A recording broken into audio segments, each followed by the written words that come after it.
নমস্কাৰ, মোৰ কবিতাৰ শিৰোনাম মায়া, কবি মনোজ কুমাৰ শৰ্মা।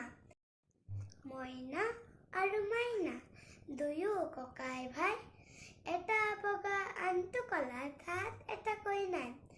ফুট গধূলিতে বিচনালৈ খোৱাৰ সময় নাই। দুখ মুখতে উঠি দুয়ো টেমা খুচুৰি খায়। টিভি মোবাইলত গ্ৰেজুৱেট দুয়ো, থাকে ভাগে ভাগে চোলা পেন পিছে। পিন্ধিব নাজানে, পিন্ধাই দিব লাগে। আনৰ বস্তু নিজৰ কৰাৰ কিটিপ সিহঁতে জানে। সিহঁতৰ বস্তু চুই চালে চিঞৰি গগন ফালে। সিহঁত দুটাৰ নিজা সম্পদ, দুষ্টালি আৰু হাঁহি। নাজানো সিহঁতৰ কি মায়া আছে, সকলো যাওঁ ফাঁচি।